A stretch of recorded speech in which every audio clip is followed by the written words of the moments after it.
Hi all, ഇന്ന് ഞാൻ നിങ്ങളോട് പറയാൻ പോകുന്നത് മണി മാനിഫെസ്റ്റ് ചെയ്യാൻ വേണ്ടിയിട്ടുള്ള പ്രധാനപ്പെട്ട 3 സീക്രട്സിനെ കുറിച്ചിട്ടാണ്.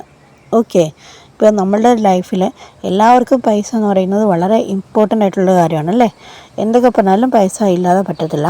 അപ്പം അതിൽ ഒന്നാമത്തെ കാര്യം എന്ന് പറയുന്നത്, നിങ്ങൾക്ക് ഉള്ള പൈസയ്ക്കും പിന്നെ നിങ്ങളുടെ കയ്യിൽ നിന്ന് എന്തെങ്കിലും പൈസ പോയിട്ടുണ്ടെങ്കിൽ അതിനും എല്ലാത്തിനും എന്തൊക്കെ പൈസ നിങ്ങളുടെ കൈ വന്നിട്ടുണ്ടോ അതിന് നിങ്ങൾ നന്ദി പറയാം. ഓക്കെ, പിന്നെ രണ്ടാമത്തേന്ന് പറഞ്ഞു കഴിഞ്ഞാൽ ഒരു സമൃദ്ധി ചിന്ത വളർത്തിയെടുക്കുക.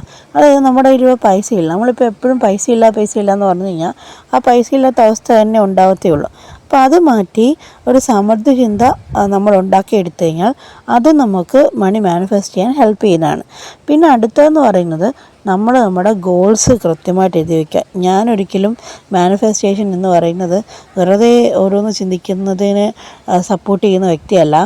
കൃത്യമായിട്ട് നമ്മുടെ ഗോൾസ് നമ്മൾ എഴുതി വെച്ചിട്ട് അതിനനുസരിച്ചിട്ട് നമ്മൾ പ്ലാൻസ് ഉണ്ടാക്കി മുന്നോട്ട് പോവുക. ഈ ഒരു 3 കാര്യങ്ങൾ പ്രത്യേകിച്ചും വിഷ്വലൈസേഷൻ കൂടി ചെയ്തിട്ട് ഗോൾസ് എഴുതി വെച്ച് കഴിഞ്ഞാൽ വളരെ നല്ലതായിരിക്കും. അപ്പോൾ ഈ ഒരു 3 കാര്യങ്ങൾ ചെയ്ത് കഴിഞ്ഞാൽ മണി തീർച്ചയായിട്ടും നിങ്ങളുടെ ലൈഫിലേക്ക് വരും. ഒന്നെന്താണ്? നന്ദി, ഗ്രാറ്റിറ്റ്യൂഡ്. രണ്ടാമത്തത് സമൃദ്ധി ചിന്ത.